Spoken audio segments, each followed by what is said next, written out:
ஸ்ரீமதே ராமானுஜாய நமகா.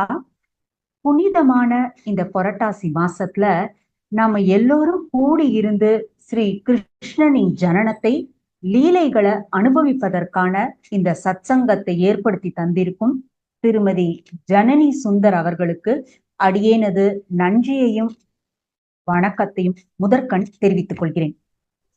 திருமலையையும் திருமலை அப்பனையும் அந்த திருமலை காட்டி கொடுத்து கொண்டிருக்கும் திரு கண்ணனின் திருவடி மனதால் நாம் இப்பவே சேவிக்க ஆரம்பிப்போம்.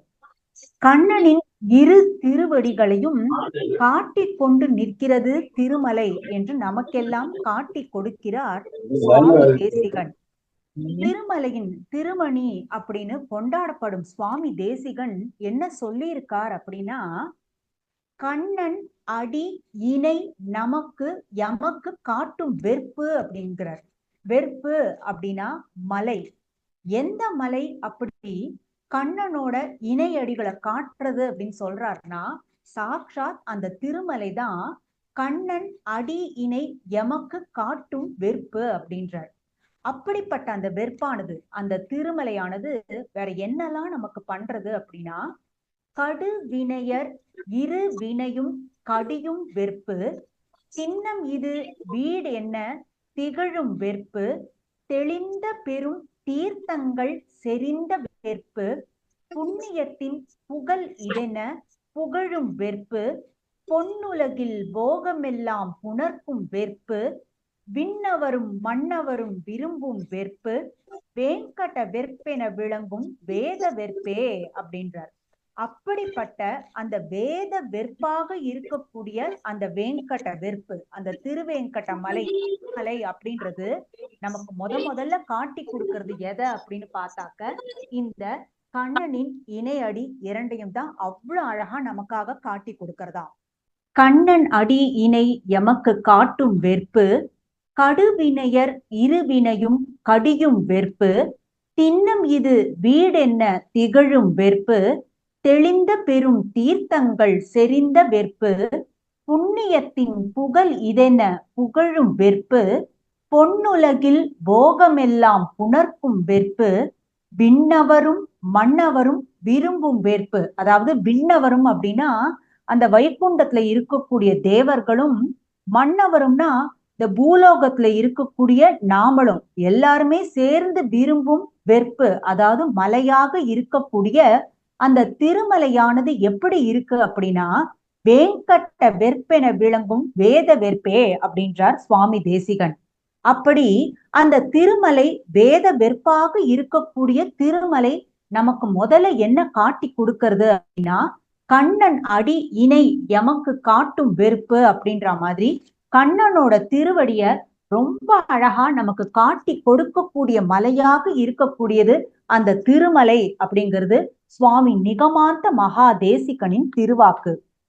10வது ஸ்கந்தத்துல 90 அத்தியாயங்கள்ல கிருஷ்ண லீலை, கிருஷ்ணானுபவத்தை பக்தி ரசம் சொட்ட சொட்ட நமக்கு வழங்கி இருக்கிறது ஸ்ரீமத் பாகவதம். இந்த கிருஷ்ண ஜனனத்தின் மகிமைய முதலையே எடுத்துரைக்கிறார் சுகபிரம்மம்.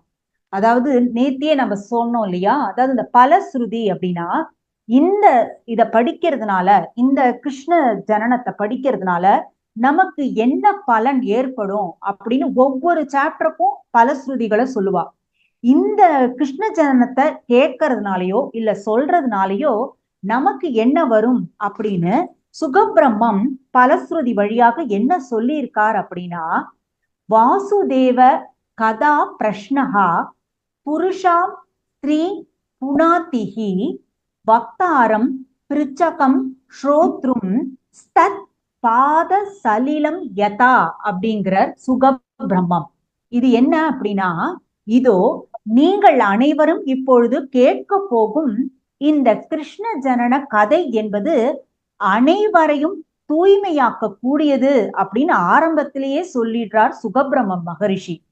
எப்படி தூய்மையாக்குறது, எப்படிப்பட்ட தூய்மையை கொடுக்கறது அப்படின்னா, தத் பாத சலிலம் யதா, அதாவது அந்த பகவானோட திருவடி தீர்த்தமான கங்கா நதி பூமிக்கு வருது இல்லையா, யார் ஒருவர் அந்த கங்கையில போய் நீராடுறாளோ அவளோட சேர்ந்து அவரது மூதாதையர்கள், அப்புறம் பின்னால வரக்கூடிய தலைமுறையினர் என எப்படி அந்த பரம்பரையே அந்த கங்கா நதியில ஒருவர் நீராடுவதால் பாவனமாக தூய்மையாக மாறிடுமோ, அப்படித்தான் இந்த கிருஷ்ண ஜனன பெருமையை நாம கேட்பது என்பது கங்கை நதியில் நாம நீராடுவதற்கு சமம் அப்படின்றார் சுகபிரம்மம்.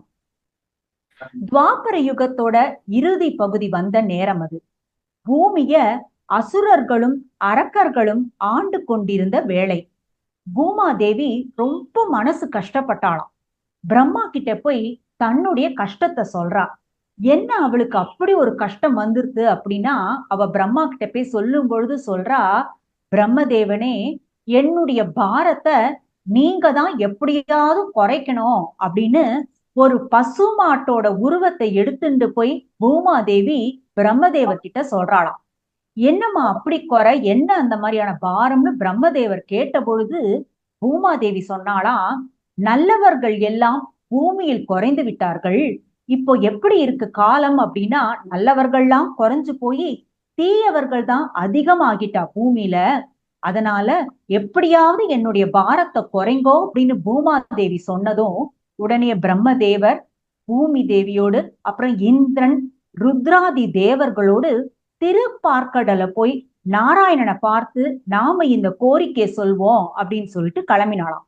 அங்க திருப்பார்க்கடல் கரைக்கு இவர்கள்லாம் போன பொழுது நாராயணன் இவர்களுக்கு அங்க காட்சியே தரவில்லையா. ஆனா அப்போ அசரீரியாக பிரம்மாவுக்கு மட்டும் கேட்கும்படி பெருமாள் ஒரு விஷயத்த சொன்னான். அது என்ன அப்படின்னா, கவலைப்படாதீர்கள், நானே பூமியில் அவதாரம் செய்து பூமியின் பாரத்தை போக்க போகிறேன் அப்படின்னு பெருமாள் பிரம்மாவிடம் கொடுத்த ரகசிய வாக்கு. அதத்தான் ஆழ்வார் ரொம்ப அழகா சொல்லுவார்.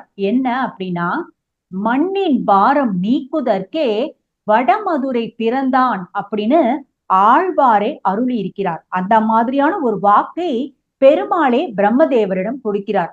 அது மட்டும் இல்லாம பெருமாள் என்ன சொன்னார் அப்படின்னா, என்னுடைய அம்சமான ஆதிசேஷன் எனக்கு அண்ணனாக பூமியிலே பலராமனாக தோன்ற போகிறார். அது மட்டும் இல்லாமல் விஷ்ணு மாயை என்று சொல்லக்கூடிய அந்த விஷ்ணு துர்கை ஒரு முக்கியமான காரியத்தை நிறைவேற்ற அந்த விஷ்ணு துர்கையும் வரப்போகிறாள் என்று இந்த ரகசியங்களை எல்லாம் பிரம்மாவிடம் தெரிவித்தாராம் பகவான். அதோடு மட்டும் அல்லாமல் அவர் இன்னும் ஒரு கோரிக்கை மாதிரி பிரம்மன் தேவன்கிட்ட சொன்ன விஷயம் என்ன அப்படின்னா, எதுகுலத்தில் தேவர்களை எல்லாம் பிறக்க சொல்லுங்கள் அப்படின்னு சொல்லி அம்சாராம் பெருமாள். பெருமாளின் கூற்றுப்படியே பிரம்மதேவர் என்ன பண்ணார் அப்படின்னா, தேவர்களிடம் இந்த மாதிரி உங்களை எல்லாம் எதுகுலத்துல பிறக்க சொல்லி பெருமாள் சொன்னார்னு சொல்லவே, தேவர்களின் தந்தையான கஷ்யப்பர் என்னவா வரார் அப்படின்னா, வசுதேவராக பூமியில் வருகிறார். அந்த தாயார் தேவர்களின் தாயாக இருக்கக்கூடிய அதிதி தேவி தேவகியாக வந்தாள். தேவர்கள் எல்லோருமே பூமிக்கு வந்தார்கள். ஏன்னா பெருமாளே சொல்லிட்டார், நீங்க எல்லாரும் போய் அந்த எதுகுலத்துல போய் பிறங்கோ அப்படின்னு பெருமாளே சொல்லிட்டார் அப்படின்னு எல்லாருமா சேர்ந்து எதுகுலத்துல பிறக்க ஆரம்பிச்சாலாம். பூமி மாதா சொன்னதா ஒரு அற்புதமான செய்தியையும் நமக்கு பாகவதம் காமிச்சு கொடுக்கறது. அவ என்ன சொல்றானா, தாம் போய் பெருமாள்கிட்ட போய் அந்த கோரிக்கை வச்சா இல்லையா, அத ரொம்ப அழகான ஒரு ஸ்லோக ரூபத்துல சொல்லுவா. அதோட அர்த்தத்தை மாத்திரம் அடியே நீங்க ஷேர் பண்ணிக்கிறேன். பூமி மாதா சொன்னாள், அன்று ஒரு நாள் பாலை தரும் பசு உருவத்தில் பார்க்கடல் நாதனிடம் போய் நான் அழுதேன். என் பாரம் தாங்காமல் அழுதேன். எனக்கு அந்த பார்க்கடல் வாசன் ஆறுதல் அளித்தான். என் பாரத்தை தீர்க்கிறேன் என்றும் சொன்னான். அதற்காக என்னிடமே வந்து பிறந்தான். என் மடியிலேயே தவழ்ந்தான். எனக்கு பாரம் குறைந்தது. ஆனந்த பாரம் அதிகமாயிற்று. கண்ணனது திருவடி என் மேல் பட நடந்தான். என் மேல் பட அவன் நடந்தான். அவன் திருக்கண் கடாட்சத்தால் எனக்கு பூமியில் வளம் பெருகிற்று. தேவலோகத்தையும் விட பூ உலகமே சிறந்தது என்று சொல்லும்படி என்னை ஆக்கினான் அந்த கண்ணன் அப்படின்னு பூமாதேவியே ரொம்ப சந்தோஷப்பட்டு சொல்லக்கூடிய ஒரு விஷயம் அந்த ஸ்ரீமத் பாகவதத்திலேயே வருது. அப்போ இந்த பெருமாளுக்கு வாக்கு கொடுத்தாச்சு, அதுபடி வசுதேவரும் வந்தாச்சு, தேவகியும் வந்தாச்சு. அவ என்ன பண்ணினா அப்படின்னா, மதுராவுல வசுதேவருக்கும் தேவகிக்கும் நல்லபடியாக திருமணம் முடிந்தது. திருமணம் முடிந்ததுமே அவர்கள் இந்த அரண்மனையை நோக்கி தேர் ஏறி போய்கொண்டே இருக்கிறார்கள். அப்போ திடீர்னு ஒரு குரல் கேட்டதாம். என்னன்னு குரல் கேட்டது அப்படின்னா, ஊர்வலத்தை நிறுத்துங்கள் அப்படின்னு ஒரு குரல் வந்தது. அந்த குரலுக்கு சொந்தக்காரன் யார் அப்படின்னா கம்சன். அந்த கம்சன் இத்தனைக்கும் தேவகிக்கு சொந்த அண்ணன் கிடையாது, ஒன்று விட்ட அண்ணன் அப்படின்னுதான் பல இடங்கள்ல காண கிடைக்கிறது. ஆனா அவனுக்கு தேவகி மேல அப்படி ஒரு அபார பாசமா. அதனால அந்த கம்சன் என்ன சொன்னான் அப்படின்னா, என் தங்கைக்கு நானே தேர் ஓட்டுவேன் என சொல்லி தேர் ஓட்டுகிறான் கம்சன். ரொம்ப சந்தோஷமா வசுதேவரும் தேவகியும் தேர்ல உட்கார்ந்துட்டு இருக்க, அந்த கம்சன் அதைவிட சந்தோஷமாக அவர்களின் அரண்மனையை நோக்கி அந்த தேரை செலுத்தி கொண்டே இருக்கானாம். அப்போ வானத்துல ஒரு அசரீரி கேட்கிறது. அந்த அசரீரி என்ன அப்படின்னு அழைக்கிறது அப்படின்னா, ஏய் அபுதா அப்படின்னு அழைக்கிறது. அத்புதா அப்படின்னு அழைச்சா அது கிருஷ்ணரை தான் குறிக்கிறதுன்னு சொல்லலாம். ஆனா அந்த அசரீரி என்னன்னு அழைச்சது அப்படின்னா அபுதா அப்படின்னு அழைக்கிறது. அபுதா அப்படின்னா முட்டாளே அப்படின்னு அர்த்தம். அபுதான் அழைச்சதுமே வசுதேவர் திரும்பி பார்க்கலையா. யார் பார்த்தால் அப்படின்னா கம்சன் தான் பார்த்தான். எந்த இடத்துல இருந்து யார் தன்னை ரொம்ப சரியாக அபுதான்னு அழைக்கிறான்னு அவன் திரும்பி பார்த்தானா. அழைச்சதுமே அந்த அசரீரி கம்சன் பார்த்தது என்ன வார்த்தைகளை சொல்லிட்டு அப்படின்னா, ஏ முட்டாளே அபுதாவே, நீ இவளுக்கு போய் தேர ஓட்டுறியே, இவளுக்கு பிறக்க போகும் 8வது குழந்தைதான் உன்னை அழிக்க போகிறான் அப்படின்னு அசரீரி சொன்னதுமே தேவகியின் கூந்தலை பிடிச்சு இழுத்தானா கம்சன்.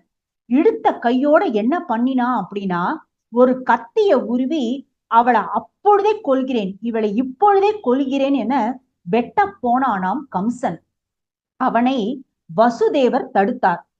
கம்சா, நீயோ ஒரு பெரிய மன்னனா இருக்க, நீ ஏதோ நிறைய நல்லதுகள்லாம் செஞ்சதுனாலதானே இந்த அரச பதவி அப்படின்றது ஒன்ன தேடி வந்திருக்கு. இப்போ ஒரு பாவ செயலை செஞ்சு தப்பு செஞ்சு உன்னை நீயே கெடுத்துக்கலாமா? தயவு செய்து பாவத்தை செய்யாதேன்னு கெஞ்சினாராம் வசுதேவர். ஒரு பாவமும் அறியாதவள் இந்த தேவகி, எங்களுக்கு பிறக்க போகும் எல்லா குழந்தைகளையும் உன்கிட்டயே நாங்க ஒப்படைச்சிடுறோம் கம்சா. அதை கொல்றதும் கொல்லாமல் விடுவதும் உன்னோட இஷ்டம். ஆனா தயவு செய்து இப்ப அவளை விட்டுடு, நீ பண்றது சரியே இல்ல அப்படின்னு சொல்லிட்டு வசுதேவர் சொன்னாராம். வசுதேவர் சொன்னார் அப்படின்னதுமே கம்சன் உடனே கேட்டான். ஏன் அப்படின்னா வசுதேவர் ஒரு தர்மவான் அப்படின்றது அவனுக்கு நன்னா தெரியும்.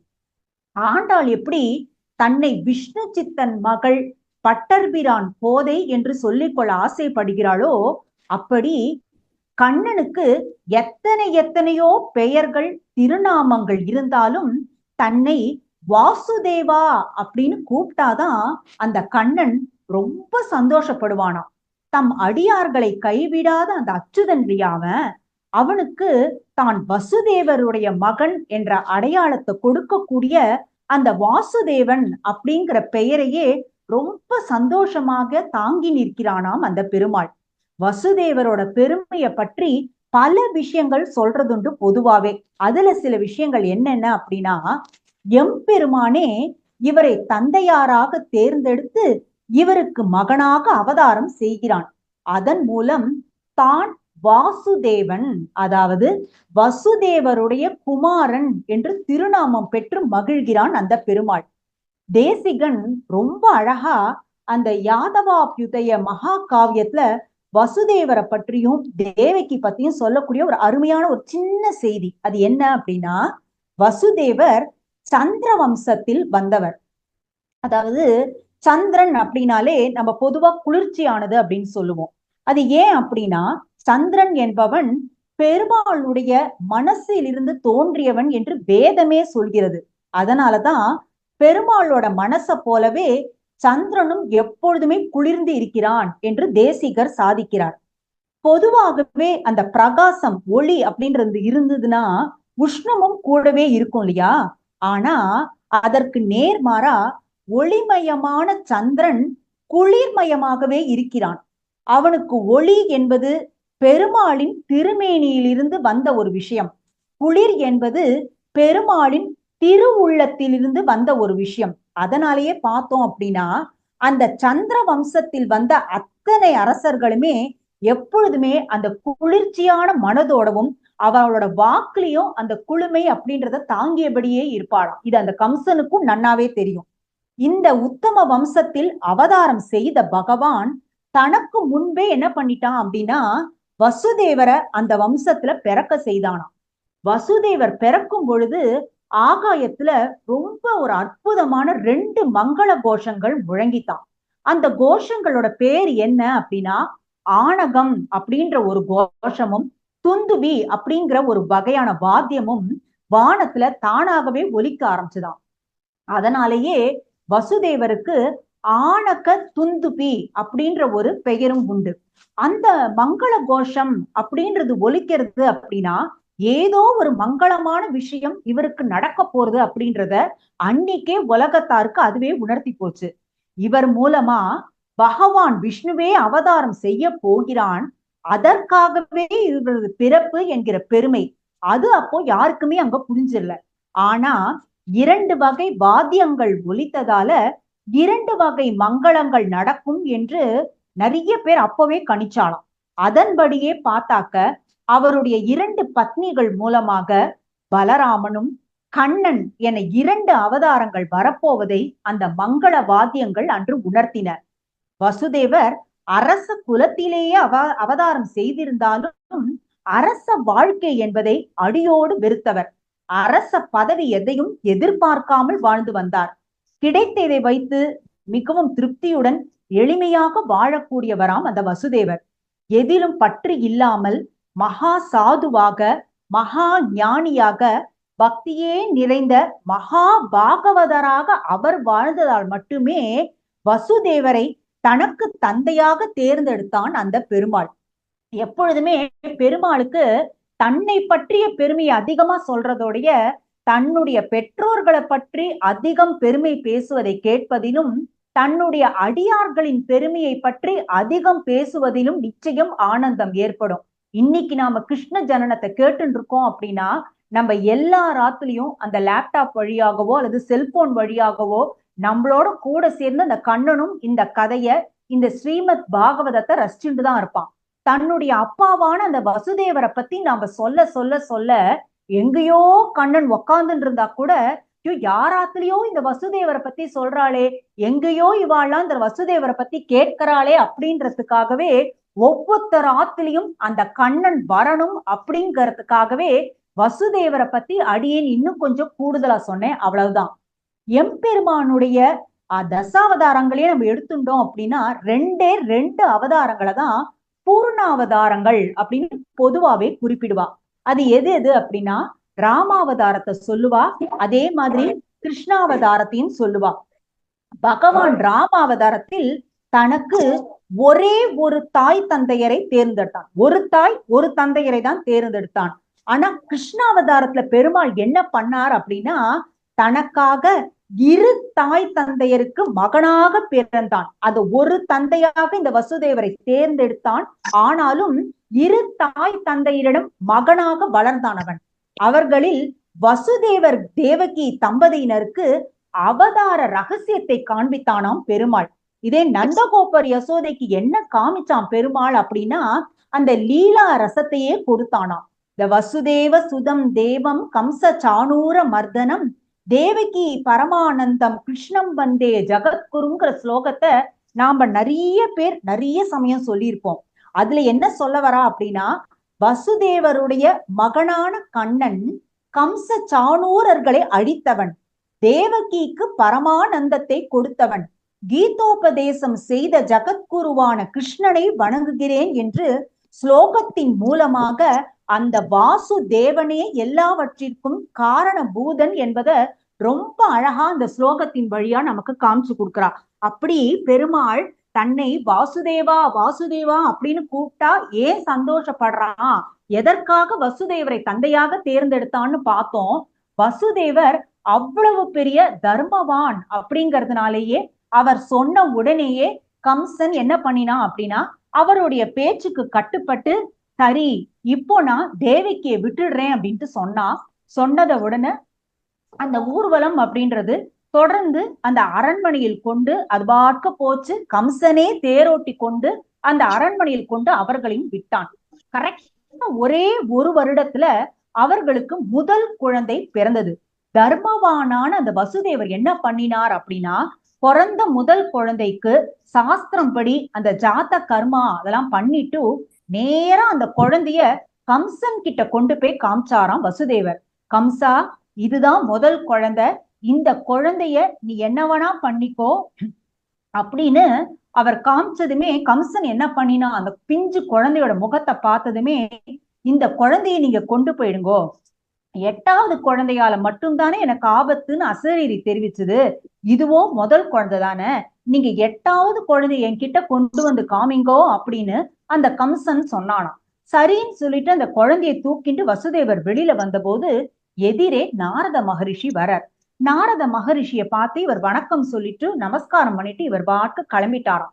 நாரத மகரிஷியும் அங்க முதல்ல ஒருத்தருக்கு அசரீரி என்னன்னு பேர் சொல்லி கூப்பிட்டுதோ அதே மாதிரி கம்சனை பார்த்து, ஏ முட்டாளே, உனக்கு ஏதாவது புத்தி இருக்கா, இந்த குழந்தைங்க எல்லாம் வளர்ந்ததும் அந்த 8 குழந்தைகளோ இல்ல 10 குழந்தைகளோ எல்லா குழந்தைகளும் ஒரே சாயல்ல ஒரே மாதிரிதான் இருக்கும். அப்படி இருக்கும் பொழுது இதுதான் முதல் குழந்தை, இதுதான் 8வது குழந்தை, நீ எப்படி கண்டுபிடிப்ப அப்படின்னு கேட்டாரான் நாரதர். அதனால இது மட்டும் இல்லாம அவ பிறந்த குழந்தைகளெல்லாம் ஒழிச்சு வைக்கவும் சான்ஸ் இருக்கு இல்லையா. வசுதேவரும் தேவகியும் பிறந்தது 10 குழந்தைகள் பிறந்திருந்தாலும் அதுல 1 2 குழந்தைகளை ஒழித்து வைத்தாலும் வைக்கலாம் இல்லையா கம்சா, நல்லா யோசி, நீங்கள்லாம் அசுரர்கள், வசுதேவரும் அவருடைய குடும்பத்தாரும் தேவர்கள், அதனால பாத்துக்கோப்பான்னு நாரதர் சொல்லிட உடனேயே திருப்பி அனுப்பிய வசுதேவரை கூப்பிட்டு அமிச்சானாம் கம்சன். கூப்பிட்டு அமிச்ச கையோட அந்த முதல் குழந்தையை கொன்றான். கொன்றதுமே என்ன பண்ணான் அப்படின்னா சிறையில அடைத்தான் வசுதேவரையும் தேவகியும். அதே மாதிரி தன் அப்பாவான உக்ரசேனரையும் சிறையில அடைச்சானாம் கம்சன். திருப்பி திருப்பி அடுத்தடுத்து சிறையில 5 குழந்தைகள் இவர்களுக்கு பிறக்க அந்த 5 குழந்தைகளையுமே அடித்தானாம் கம்சன். 7வதாக குழந்தை பிறக்கும் நேரம் என்பது வந்தது. அது என்ன, அது எந்த குழந்தை அப்படின்னா பெருமாள் முன்னாடியே சொன்னார் இல்லையா, அது மாதிரியே ஆதிசேஷனே தேவகியின் கர்ப்பத்தில் 7வது குழந்தையாக நுழைந்த காலமும் வந்தது. பெருமாள் என்ன பண்ணினார் அப்படின்னா இதெல்லாம் அவர் பார்த்துட்டேதான் இருக்கார். அவர் என்ன பண்ணார் அப்படின்னா யோக மாயையான விஷ்ணு துர்கையை அழைத்தாராம் பெருமாள். அழைச்சிட்டு என்ன சொன்னார் அப்படின்னா வசுதேவரின் இன்னொரு மனைவியான ரோஹிணி ஆயர்பாடியில வசிக்கிறார். அந்த தேவகியின் கர்ப்பத்தை இருக்கக்கூடிய 7வது குழந்தைய நீ எடுத்து ரோஹிணியின் கர்ப்பத்திற்குள் புகுத்தி விடு அப்படின்னாராம் பெருமாள்.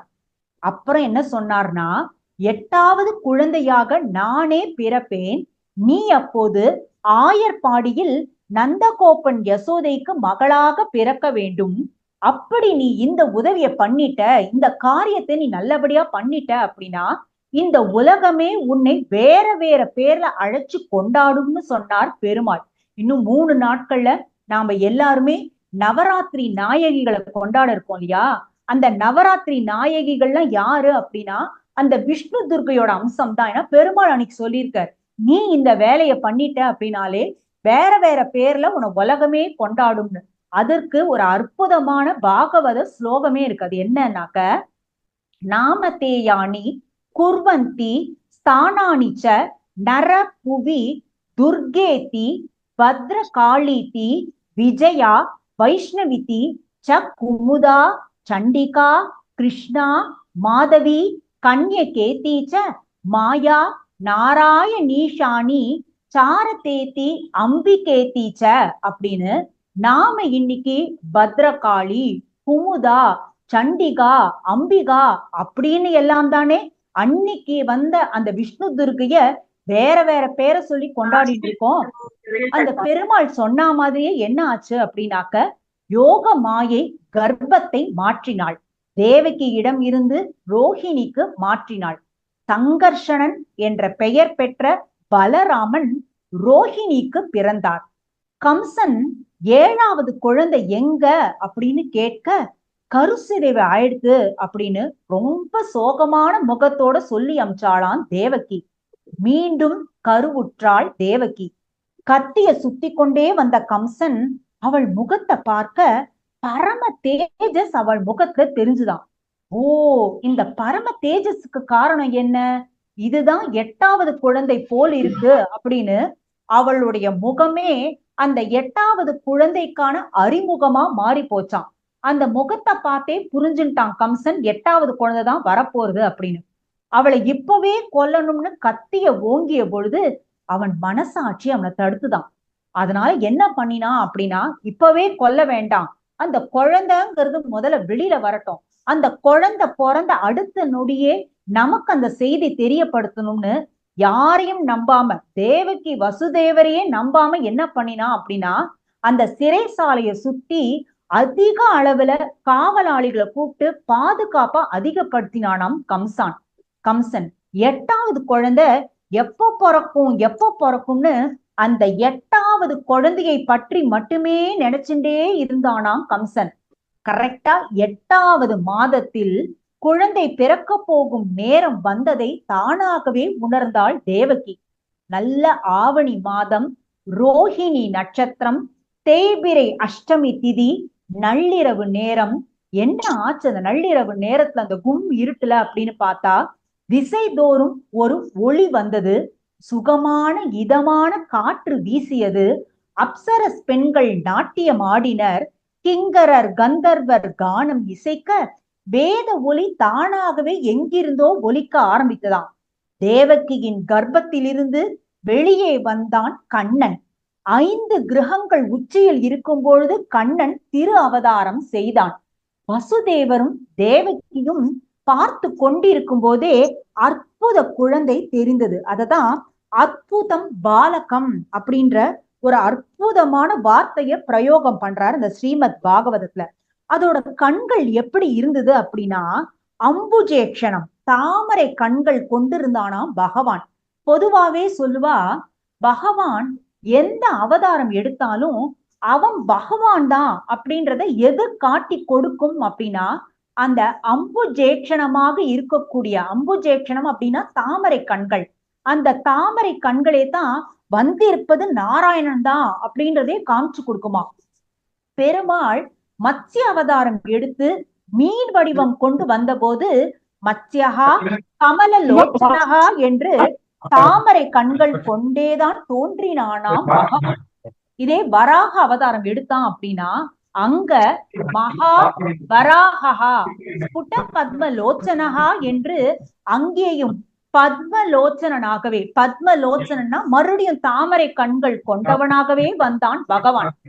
நரசிம்மனாக அவதாரம் செய்தான், அங்கேயும் அந்த அழகிய சிங்க பெருமாளின் கண்கள் எப்படி இருந்தது அப்படின்னா, சரோஜ சத்ருஷா த்ரிஷா வியதி விஷஜ்ய தே வியஜ்யதே அப்படின்னு சரோஜ அந்த தாமரை கண்களோடுதான் வந்தானாம் பெருமாள். ராமராக வந்தான், அப்பையும் எப்படி இருந்தா, கமல லோச்சனாக. ராமஹா கமல பத்ராட்சகா அப்படின்னு தன்னுடைய கண்களில் அந்த தாமரையை ஏந்தியபடி தாமரை கண்கள் கொண்டவனாகவே வந்தானாம் ஸ்ரீ ராமச்சந்திரமூர்த்தி. இப்போ இந்த கிருஷ்ணனும் என்ன பண்ணிருக்கான் அப்படின்னா, அம்புஜேக்ஷனாக தாமரை கண்கள் கொண்ட கண்ணனாகவே வந்திருக்கான். அது மட்டும் இல்ல, தேவகிக்கும் வசுதேவருக்கும் வேற என்னெல்லாம் சேர்த்து அவன் காட்சி கொடுத்தான் அப்படின்னாக்க, சதுர்புஜம் 4 திருக்கைகள் கொண்டவனாக காட்சி அளித்தான்.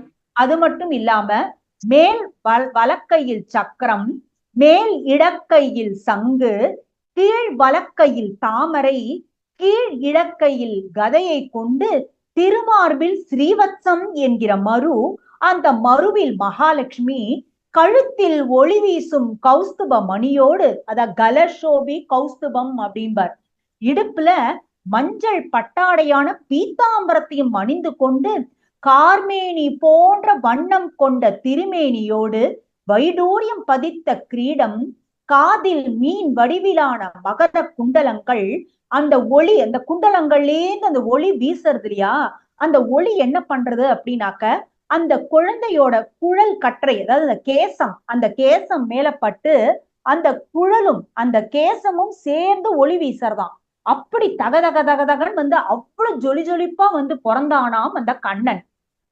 தம் அற்புதம் பாலகம் அம்புஜேக்ஷணம் சதுர்புஜம் சங்க கதாத் யுதாயுதம் ஸ்ரீவத்ச லக்ஷ்மம் கலக்ஷோபி கௌஸ்துபம் பீதாம்பரம் சாந்திர பயோத சௌபகம் பிர் விரோச்சமானம் வசுதேவ ஐக்ஷத அப்படின்னு உத்தாம காஞ்சியக்க தகங்கிருதி என்று இடுப்பில் ஒட்டியானம் அணிந்து கொண்டு தோள்வளை கையில் கங்கணம் என இத்தனையோடும் ஒளி வீசி கொண்டிருக்கும் அந்த குழந்தையை முதல்ல பார்த்தது யாரு அப்படின்னா வாசுதேவக ஐக்ஷதக.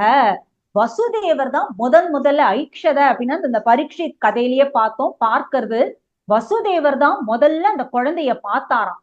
பார்த்ததுமே குழந்தை பிறந்ததுமே ஒரு தந்தையானவர் நீராட வேண்டுமே, ஆனா நாமளும் இப்ப சிறைச்சாலையில இருக்கோம், யமுனை கர்ணி அரியோ எங்கேயோ இருக்கு அப்படின்னு சொல்லிட்டு தம் மனசுலேயே தான் யமுனையில் நீராடுவதை போலவே மனதுல தியானம் பண்ணி கொண்டாராம் வசுதேவர். ஏன்னா என்னைக்குமே நீதி தவறாத பாகவதர் அவர்.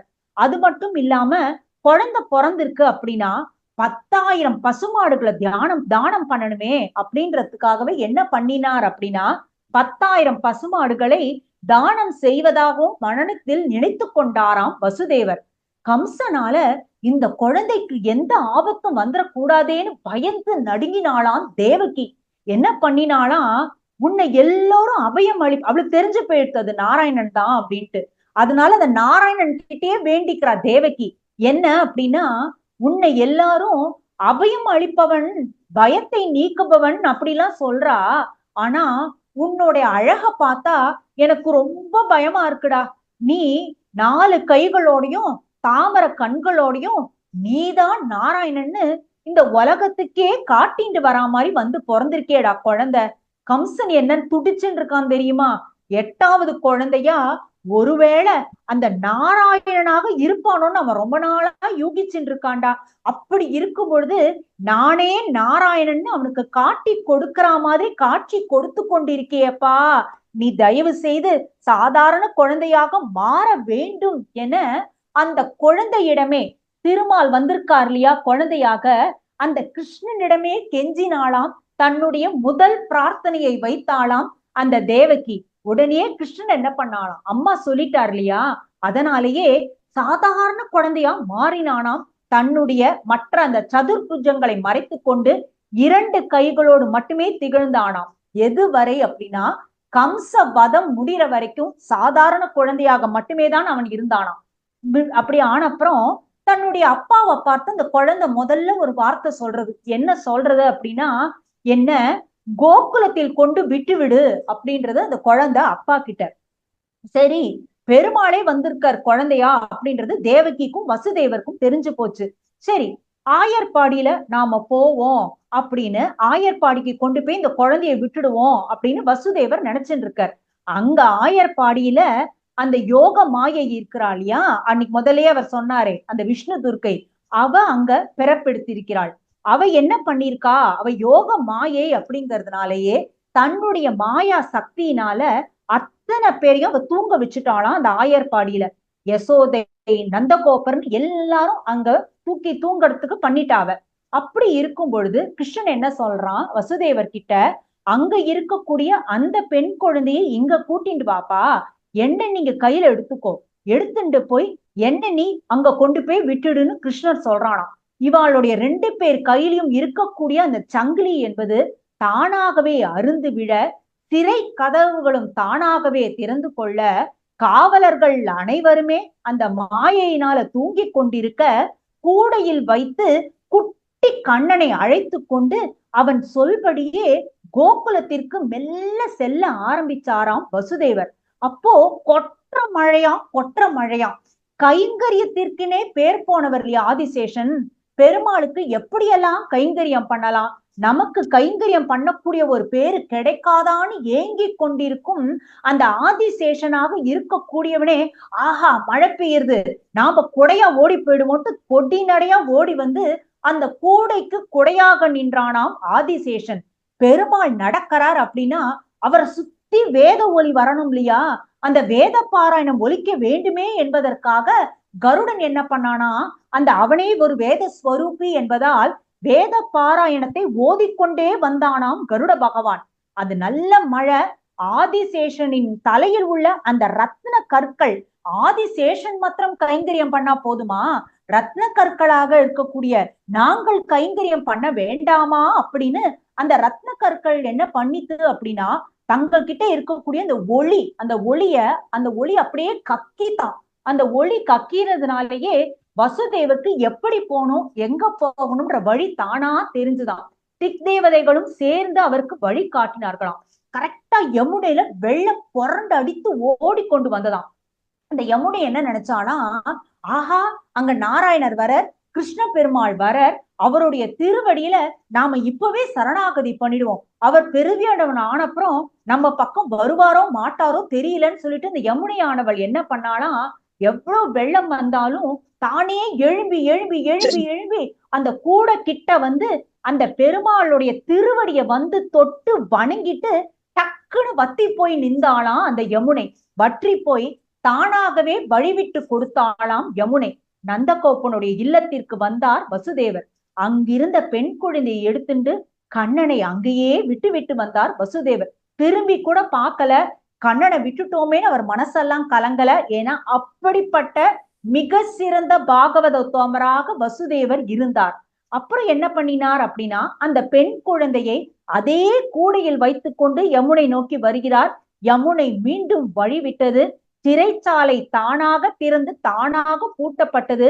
அந்த யோக மாயை அந்த தேவகி இருக்கும் இடத்திற்கு வந்ததுமே தான் வந்துட்டேன், தான் 8வது குழந்தையாக வந்திருக்கேன் அப்படின்ற மாதிரி ஒரு மாயம் புரிஞ்சு கத்தி அழுதாளாம். அழுதப்புறம் தான் அந்த காவலாளிகள் எல்லாருமே தூக்கத்தை விட்டு எழுந்தாளாம். கம்சனின் காதுக்கும் இந்த 8வது குழந்தை அழுத குரலும் அந்த 8வது குழந்தை பிறந்திருக்கு அப்படிங்கிற செய்தியும் எட்டியது. உடனே ஓடி வந்து பார்த்தான் கம்சன். பெண் குழந்தைய பார்த்ததுமே கத்திய டக்குன்னு உருவினான். உடனே அத்தனை நாள் அவளுடைய 6 குழந்தைகளை கம்சன் கொன்ற போது கூட கம்சனை தடுக்காமல் இருந்த தேவகி என்ன பண்ணினா முதல் முறையாக அப்படின்னா, கம்சனின் காலில் விழுந்து வணங்கி கெஞ்சினாளாம். தயவு செய்த அண்ணா இந்த குழந்தைய கொல்லாதீங்கன்னு கெஞ்சினாளாம். ஏன்னா அவளுடைய மனசுக்குள்ளது என்ன அப்படின்னா, இன்னொருத்தி பெற்ற குழந்தை இல்லையாது, இந்த குழந்தைக்கான தாய் அங்க ஆயர்பாடியில இருக்கா, ஆனா அந்த குழந்தைய என் கணவர் இங்க கூட்டின்னு வந்திருக்க, தயவு செய்து இந்த குழந்தைய இந்த கம்சன் கொல்லக்கூடாதேன்னு நினைச்சாளாம். தன்னுடைய 6 குழந்தைகள் கொல்லா கூட போட்டோம், ஆனா இது தான் பெற்ற குழந்தை இல்லையே, யாரோ பெற்ற குழந்தையாச்சே அப்படின்ட்டு அவ மனசுல அவ்வளோ வருந்தி அவ்வளோ கெஞ்சினானாம். கெஞ்சும் பொழுது இந்த குழந்தையானது என்ன பண்ணித்து கம்சன் நெருங்கும் போது அப்படின்னா, கம்சனையே எட்டி உதைத்ததாம் இந்த குழந்தை. 8 கைகளில் 8 ஆயுதங்களோடு டமால் வானில் வேறி எழுந்து நின்றதாம் இந்த பெண் குழந்தை. அவள்தான் விஷ்ணு துர்கை. என்ன சொல்லி அந்த குழந்தை திருவாய் மலர்ந்த அந்த விஷ்ணு துர்கையானவள் கம்சனை பார்த்து என்ன சொன்னா அப்படின்னா, உன்னை கொல்ல வேண்டியவன் சமீபத்துல இப்பதான் பிறந்திருக்கான், அவன் ஆனா இந்த இடத்துல இல்லப்பா, அவன் வேற இடத்துல பாதுகாப்பாக இருக்கிறான். என்ன நீ கொல்வதற்காக நீ என்ன கொல்லணும் அப்படின்னு தான் என் காலை பிடிச்சு நீ தூக்கின, ஆனா என்ன பண்ணிட்ட நீ அப்படின்னா, தெரிஞ்சோ தெரியாமலோ என் காலை பிடிச்சிட்ட கம்சாணி. எனக்கு என்ன தெரியுமா, என் காலை பிடித்தவர்களை நான் அழிக்கவே மாட்டேன். என் காலை பிடித்து ஒருத்தர் சரணாகதி தெரிஞ்சு செய்யறாளோ தெரியாம செஞ்சுட்டாளோ, ஆனா என்னுடைய காலை நீ பிடிக்கும் பொழுது அது எனக்கு எப்படி தெரிந்தது என்றால், நீ எனக்கு சரணாகதி செய்வது போல் பட்டது. அதனால் கம்சா நான் உன்னை அழிக்க மாட்டேன், அதனால உன்னை நான் இப்ப விட்டுடுறேன்னு சொல்லி தேவகி வசுதேவரை தயவு செய்து விட்டு விடு அப்படின்னு கத்தி கலைவரம் பண்ணிட்டே அந்த குழந்தை வானத்துல பறந்து சென்றதாம். அப்போ கம்சன் சரி, நமக்கு நம்மை கொல்ல வேண்டிய அந்த 8வது குழந்தை இந்த குழந்தை இல்ல, அது வேற எங்கேயோ வளர்ந்துட்டு இருக்கு அப்படின்றத அவன் தெரிஞ்சுட்டான். அதனால என்ன பண்ணினான் அப்படின்னாக்க, தேவகி வசுதேவர் கால விழுந்து மன்னிப்பு கேட்டு கொண்டானாம் கம்சன். இத்தனை நாள் நான் தப்பு பண்ணிட்டேன், என்னை மன்னிச்சிருங்கோ அப்படின்ற மாதிரி மன்னிப்பு பகிரங்கமா கேட்டுக்கொண்டானாம் கம்சன். மன்னிப்பு கேட்டு கொண்டதும் இல்லாமல் அவர்களை எல்லாம் தானாகவே விடுவிக்கவும் செஞ்சான். இத ரொம்ப அழகா ஆண்டாள் தன்னுடைய திருப்பாவை 25வது பாசுரத்துல இந்த நிகழ்வு அப்படியே நமக்கு படம் பிடித்து காட்டுற மாதிரி ஒரு அழகான திருப்பாவை பாசுரத்தை சொல்லியிருக்கா. என்ன அப்படின்னா, ஒருத்தி மகனாய் பிறந்து ஓர் இரவில் ஒருத்தி மகனாய் ஒளித்து வளர தரிக்கிலனாகி தான் தீங்கு நினைந்த கருத்தை பிழைப்பித்து கஞ்சன் வயிற்றில் நெருப்பென்ன நின்ற நெடுமாலே உன்னை அறுத்தித்து வந்தோம் பறை தருதியாகில் திருத்தக்க செல்வமும் சேவகமும் யாம் பாடி வருத்தமும் தீர்ந்து மகிழ்ந்தேலோர் எம்பாவாய் அப்படின்னு ஆண்டாள் குறிப்பிட்டது இந்த கிருஷ்ண ஜனனத்தை பத்திதான். தேவகியின் மகனாய் பிறந்து யசோதையின் மகனாய் வளர்ந்தவனே அப்படிங்கிறார். ஒருத்தி மகனாய் பிறந்து தேவகி மகனாய் பிறந்து ஓர் இரவில், அந்த ஒரே இரவுல என்ன பண்ணிட்ட நீ? ஒருத்தி மகனாய் ஒளித்து வளர, யசோதையின் மகனாய் ஒளித்தல்லவா நீ வளர ஆரம்பிச்சாய்.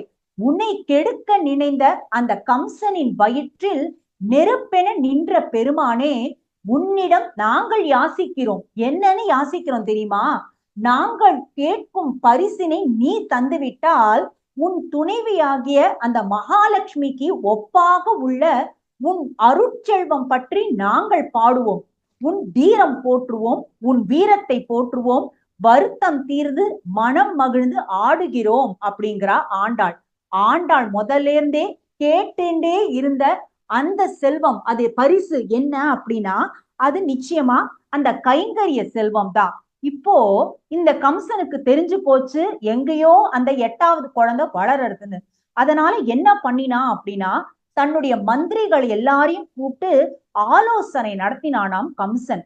அப்ப மந்திரிகளெல்லாம் கூப்பிட்டுட்டே இருக்கிறச்ச அவனுக்கு நன்னா தெரியும், அவன்கிட்ட இருக்கக்கூடிய அந்த பூத்தனை அப்படிங்கிறவதான் நன்னா இந்த குழந்தைகளெல்லாம் அழிக்க கூடியவ, நன்னா அவள்கிட்டதான் விஷப்பால் இருக்கு, அதனால அவ ரொம்ப சாமர்த்தியமா இந்த வேலையை முடிப்பா, எங்கேயோ சமீபத்துலதான் அந்த 8வது குழந்தை பிறந்திருக்கு அப்படின்னு அந்த மாயையான அந்த பெண் குழந்தை சொல்லிட்டு போயிருக்கு அப்படிங்கறதுனாலயே அவன் என்ன பண்ணினானா, பூத்தனைய கூப்பிட்டு, ஒரு சின்ன குழந்தை இங்க பக்கத்துலதான் எங்கேயோ சுற்று வட்டாரத்துல பிறந்திருக்கு, அந்த குழந்தை எங்க இருந்தாலும் அந்த குழந்தைக்கு நீ விஷப்பால கொடுத்து கொன்னுடுன்னு சொல்லி அமிச்சானா கம்சன். அடுத்த நாள் காத்தால கோகுலத்துல நந்தகோபரும் யசோதையும் விழித்து பாக்குறா. அங்க அழகா கருக்கருன்னு அந்த கேசத்தோடையும் அந்த கருக்கருன்னு அந்த விழியோடையும் கருத்த திருமேனியும் ஒரு அழகான ஆண் குழந்தை பிறந்திருக்குன்றத அவ அப்பதான் பாக்குறா. ஏன்னா ராத்திரி ஃபுல்லா அந்த யோக மாயை போட்ட அந்த மாயைனால அவ தூக்கத்துல இருந்திருக்கா. என்ன நடந்தது, குழந்தை மாறினது எதுவுமே அவளுக்கு தெரியாது. ஆயர்கள் எல்லோரும் அந்த குழந்தையின் வரவை அவ்வளவு அமர்க்களமாக கொண்டாடினார்களாம்.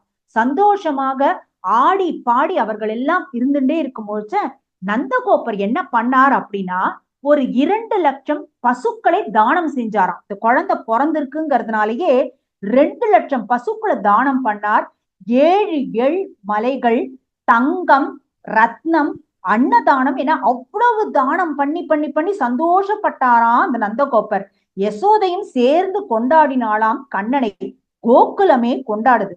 தான் நிச்சயம் வந்து பிறப்பேன்னு அன்னைக்கு பிரம்மா கிட்ட சத்தியம் பண்ணா இல்லையா பெருமாள், அதன்படியே நம்ம எல்லாரும் பொதுவா என்ன சொல்லுவோம் அப்படின்னா, கண்ணன் பொய் சொல்பவன், அவன் வந்து எப்ப பாரு பொய்யன் கள்வன் அப்படின்லாம் தான் சொல்லுவோம். ஆனா கண்ணன் என்ன பண்ணிருக்கான் அப்படின்னா, தன் பக்தர்களிடம் தான் ஒரு வாக்கை கொடுத்து விட்டால் அந்த வாக்கை காப்பாற்றியே தீர்வேன் என்பதை தன் ஜனனத்தின் வழியாகவே காண்பித்து கொடுத்து விட்டான் கண்ணன். இப்போ பீஷ்மர் ஸ்துதி எடுத்துட்டோம் அப்படின்னா அதுல வரக்கூடிய ஒரு அழகான ஸ்லோகம், அது என்ன சொல்லி காமிக்கிறது நமக்கு அப்படின்னா, கண்ணன் தன்னோட வாக்கை விட தன் பக்தனின் வாக்கிற்கு இன்னும் அதிகமாக மதிப்பளிப்பான்னு காமிக்கிற மாதிரியான ஒரு நிகழ்வும் நடந்தது. அது என்ன அப்படின்னா, அது பீஷ்மருக்கு மட்டுமே கிடைத்த ஒரு தனி அனுபவம். ஸ்ரீமத் பாகவதத்துல மட்டும் அதை அனுபவிக்க கூடிய அந்த ஒரு ஸ்லோகம். அது கிட்டத்தட்ட அந்த மகாபாரத கதையோட வரக்கூடிய ஒரு ஸ்லோகம். அந்த பீஷ்மருக்கு என்ன ஒரு தனி அனுபவம் அப்படின்னா, அது கண்ணனுடைய அனுகிரகம். அத கடைசி காலத்துல அடிக்கடி பீஷ்மர் நினைச்சு பார்க்கறது உண்டா. இது என்ன அப்படின்னா, மகாபாரத யுத்தத்தில் 3வது நாள் அன்று போரில் இந்த சம்பவம் நடந்தது. இந்த இப்ப நான் சொல்ல போற சம்பவம்.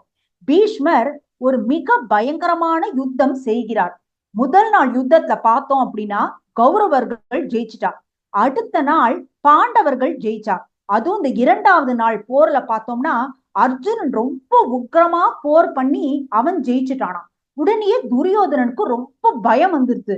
நாம இப்படியே விட்டோம் அப்படின்னா 4-5 நாள்ல நம்மளோட கௌரவ சேனையையே இந்த அர்ஜுனன் அழிச்சிருவான் போல இருக்கு அப்படின்னு நினைச்சு பயந்த துரியோதனன் இந்த அர்ஜுனனை தடுத்து நிறுத்தணும் அப்படின்னா அது பிதாமகர் பீஷ்மரால் மட்டுமே முடியும்னு நன்னா தெரிஞ்சுட்டான். ஆனா அவர் சரியா போர் செய்யலையோன்னு அவனுக்கு சந்தேகம் வந்ததாம். அவன் போய் நேரா பீஷ்மர்கிட்ட சொல்றான், நீங்க பாண்டவர் பக்கம் ஒரு மனசா செயல்படுறேலோன்னு எனக்கு தோன்றதுன்னு குற்றம் சாட்டினான். இன்னும் பீஷ்மர் சொன்னார், துரியோதனா, நான் உன்னை வெற்றி பெற செய்வேனான்னு எனக்கு தெரியாது. ஏன்னா தர்மம் தான் என்னைக்குமே ஜெயிக்கும். உன்கிட்ட தர்மம் இல்ல. ஆனால் நான் கடமையில் குறை செய்பவனாக நீ சொல்வதை பொறுக்க மாட்டேன். என்னுடைய முழு திறமையும் காமிச்சு நாளைக்கு நான் போர் புரிறேன் அப்படின்னு அவர் சொன்னாராம். உடனே துரியோதனன் கேட்டான், அந்த அர்ஜுனனுக்கு காவலாக கண்ணனே இருக்கான், ஆயுதம் எடுக்க மாட்டேன்னு சொல்லிக்கொண்டு அவனுக்கு பெரும் காவலாக, அதாவது அர்ஜுனனுக்கு பெரும் காவலாக கண்ணன் இருக்கான். இவன் ஆயுதம் எடுத்து போரிட்டா கூட பரவாயில்ல, போரிடாமல் வெறுமை இருப்பதையே பார்த்தாதான் பயமா இருக்கு, என்ன மாயம் செய்வானோன்னு துரியோதனன் கேட்ட பொழுது பீஷ்மர் சொன்னாராம், பயப்படாத துரியோதனா, நாளைய யுத்தத்தில் அந்த கண்ணனையும் ஆயுதம் எடுக்க வைக்கிறேன், எனது உக்கிரமான போர் திறமையை நாளை பார் அப்படின்னு சொல்லி அமிச்சாராம். சொன்னது மட்டும் அல்லாமல் கண்ணனை ஆயுதம் எடுக்க வைக்கிறேன் அப்படின்னு சபதமே பண்ணாராம் பீஷ்மர். அதனால சரின்னு கொஞ்சம் சமாதானம் அடைஞ்சு துரியோதனனும் போயிட்டான். அதன்படி பார்த்தோம்னா அந்த 3வது நாள் யுத்தத்துல தீவிரமா போர் புரிகிறார். பாண்டவ சேனையில் பெரும் நஷ்டம் ஏற்பட்டுட்டே வருது. அதை பார்த்ததுமே கிருஷ்ணனுக்கு கவலை வந்துருத்தான். இப்படியே போனா பீஷ்மர் சீக்கிரமே பாண்டவர் சேனையை ஒழிச்சு யுத்தத்தையே முடிச்சிடுவார் போல இருக்கே அப்படின்னு அர்ஜுனன் கிட்ட வேகமா போர் பண்ணுன்னு சொல்லியும் அவன்கிட்ட பலனே இல்லை. அதனால நேரா கண்ணன் என்ன பண்ணான் அப்படின்னா, தேரை விட்டு தானே குதித்து கீழே இறங்கினான். குதித்தவன் வெறுமை குதிக்காம கையில சக்கராயுதத்தோடு பீஷ்மரை நோக்கி பீஷ்மரை கொல்வதற்காக வேகமாக போனானாம். ஆயுதம் ஏந்தி கொண்டு சக்கராயுதத்தை ஏந்தி கொண்டு வரும் அந்த கிருஷ்ணரை பார்த்ததுமே பீஷ்மர் சந்தோஷப்பட்டு, கண்ணா வா வா, தாமரை கண்ணா வா, என்னை கொல்ல நீ வருவது என் பாக்கியமேனு கொள்ளி கொண்டாடினார். அது மட்டும் அல்லாம தன்னுடைய வில்ல தேர்லயே வச்சுட்டு கைய கூப்பி கண்ணனை உற்சாகமாக வரவேற்றாராம் பீஷ்மர். ஆனா அர்ஜுனன் என்ன பண்ணான் அப்படின்னா, கண்ணனுடைய பின்னாலேயே ஓடி சென்று கண்ணனை மடக்கி திரும்பி வருமாறு வேண்டவே கண்ணன் பாதியிலேயே அந்த சக்கராயுதத்தோட திரும்பி வந்தானாம். ஆனா பீஷ்மருக்கு இந்த காட்சி மறக்கவே முடியலையாம். கண்ணன் தன்னை நோக்கி வேகமாக வந்த அந்த காட்சி அவர் மனதை விட்டு அகலாமல் அவர் செய்த ஒரு முக்கியமான ஸ்லோகம் இந்த ஸ்ரீமத் பாகவதத்தில் வரக்கூடிய ஸ்லோகம். அது என்ன அப்படின்னா, இதுதான் நான் அப்ப சொன்னது. தன் உறுதி மொழியையும் மீறி என் பிரதிஜையை உண்மையாக்குவதற்காக, அதாவது என்னுடைய சத்தியத்தை உண்மையாக்குவதற்காக தேரில் இருந்தவன் அதில் இருந்து இறங்கி, அதாவது தன்னுடைய மேல் துணியையும் உத்திரையத்தையும் விட்டு சக்கரத்தை எடுத்துக்கொண்டு பூமி அதிர என்னை நோக்கி நடந்து வந்தான். எப்படி வந்தான் அப்படின்னா, யானையை கொல்ல சிங்கம் வருவது போல வந்தான். கண்ணன் எதுக்காக அப்படி நடந்து வந்தான்னு பீஷ்மர் யோசிச்சாராம். மத் பிரதிஜாம் ருத்தம் அதிகர்த்தும், எனது பிரதிஜையை உண்மை ஆக்குவதற்காக. ஏன்னா கண்ணன் ஆயுதம் எடுக்க வைப்பேன், கண்ணனை நான் ஆயுதம் எடுக்க வைப்பேன் அப்படின்னு பிரதிஜை செஞ்சிருந்தார் பீஷ்மர். அதை உண்மையாக்குவதற்காக ஆயுதம் எடுத்து அவனே வந்தானாம். அவன் வராவிட்டால் என் வார்த்தை பொய்யாகி இருக்கும், நான் பிரதிஜை தவறிய பாவி ஆகியிருப்பேன். அப்படி ஆகாமல் என்னை தன் பக்தனை சத்தியவாதி ஆக்குவதற்காக வந்தான், எனக்கு அனுகிரகம் செய்து வந்தான். எப்படின்னா தசரதர் சொன்ன அந்த வாக்க தான் உண்மையாக்கணும் அப்படின்றதுக்காகவே ராமபிரான் காட்டுக்கு போனார் இல்லையா? அப்படி கண்ணன் என்ன பண்ணிட்டான் அப்படின்னாக்க, தான் அந்த சக்கராயுதத்தை என் பக்கம் காமிச்சு தான் எனக்காக அப்படி வந்தான். ஆயுதம் எடுக்க மாட்டேன் அப்படின்னா, ஆனா எனக்காக அவனே ஆயுதம் எடுத்துட்டானே, இதுதானே அவன் பக்தர் மேல காட்டக்கூடிய அந்த ஒரு விஷயம். கண்ணனுக்கு தன் வார்த்தையை விட தன் பக்தர்களின் வார்த்தை முக்கியமாகும். பிரகலாதன் சொன்ன ஒரு வார்த்தைக்காக ஒரு பெரிய அவதாரமே செஞ்சான் இல்லையா? அந்த மாதிரி அவன் என்ன பண்ணிட்டான், இப்போ ஸ்வ நிகமம் அபகாய, தன் உறுதிமொழியை விட்டுவிட்டு ஆயுதம் எடுக்க மாட்டேன் என்று கண்ணன் செய்த உறுதிமொழி என்ன ஆச்சு அப்படின்னாக்க காத்தோட போயிடுது. அதனால என்ன, அதை பத்தி கண்ணன் கவலையே படலையாம். கண்ணன் பொய் சொன்னான் என்று சொல்வார்கள், சொல்லட்டுமே, ஏன்னா நான் பிறந்ததுல இருந்தே என்னை எல்லாரும் அப்படித்தானே சொல்றா. என்னன்னு சொல்றா, ஏலா பொய்கள் உரைப்பான் அப்படின்னுதான் நாச்சியார் திருமொழியில ஆண்டாள் நாச்சியாரே எனக்கு சான்றிதழ் கொடுத்திருக்கா. அப்படி இருக்கும் பொழுது நான் என்னுடைய பக்தருக்காக இதை செஞ்சா என்ன தப்பு? இப்ப பீஷ்மரை கொல்வதானால் தேரில் இருந்தே கூட அவன் சக்கராயுதத்தை பிரயோகம் பண்ணியிருக்கணும். ஆனா அப்படி செய்யாமல் தேரில் இருந்து இறங்கினானே, எனக்கு சேவை கொடுக்கவே இறங்கி வந்தான் அப்படின்னு அந்த பீஷ்மர் அப்படி புகழ்ந்து புகழ்ந்து புகழ்ந்து புகழ்ந்து கண்ணனை பாடுற. கையில் சக்கராயுதம் எடுத்துக்கொண்டு சக்கராயுத பாணியாக பீஷ்மருக்கு சேவை சாதிக்க வந்தான் கண்ணன். கிருஷ்ண அவதாரத்தில் சிலருக்கு மட்டுமே தான் இந்த சேவை கிடைக்கும் அப்படின்றதுனாலேயே பீஷ்மர் என்ன பண்ணார், விஷ்ணு சகஸ்ரநாமத்துல கடைசியில அப்படின்னா ரத்தாங்க பாணிகி அப்படின்னே ஒரு திருநாமம் போட்டு பெருமாளை அப்படி கொண்டாடினர். இந்த கிருஷ்ண ஜனன வைபவம் நமக்கு காட்டுறது என்ன அப்படின்னா, பெருமாள் ஒரு சங்கல்பம் பண்ணிட்டான், நம்மள போன்ற பக்தர்களை அவன் காப்பாத்தியே தீரணும் அப்படின்னு நமக்கு சங்கல்பம் பண்ணிட்டான் அப்படின்னா நிச்சயம் நம்மை காப்பாற்றியே தீருவான் அப்படிங்கிறத இந்த கிருஷ்ண ஜனன வைபவம் நமக்கு காட்டுறது. அதே மாதிரிதான் பிரம்மதேவருக்கு வாக்கு கொடுத்துட்டான் அப்படின்னா அந்த வாக்குபடியே அவன் தோன்றினான். அதே மாதிரி நான் இவாளை ஹிம்சிக்க மாட்டேன் அவளை ஹிம்சிக்க மாட்டேன்னு சொன்னா அவளையும் அவன் ஹிம்சிக்க மாட்டான். தீமைகளை கொல்வதற்காக அந்த நன்மை அப்படின்றது, தர்மம் அப்படின்றது ஜெயிக்கணும், அதர்மம் அப்படின்றது அழியணும் அப்படிங்கிறதுக்காகவே செய்யப்பட்ட பல அவதாரங்களில் இந்த கிருஷ்ண அவதாரம் அப்படின்றதும் ஒண்ணு. இந்த கிருஷ்ண அவதாரத்துல அந்த கண்ணபிரான் பண்ணி காட்டிய லீலைகள் கோடானு கோடி. அந்த லீலைகளில் இருந்து சில துளிகளை நாளை நாம் அனுபவிப்போம். ஸ்ரீமதே ராமானுஜாய நமகா, ஸ்ரீமதே ராமானுஜாய நமகா. மீண்டும் இப்படி ஒரு அற்புதமான வாய்ப்பை அளித்த திருமதி ஜனனி சுந்தர் அவர்களுக்கு எனது நன்றியை தெரிவித்துக் கொண்டு விடைபெறுகிறேன். நன்றி, வணக்கம். நாளை மீண்டும் சந்திப்போம்.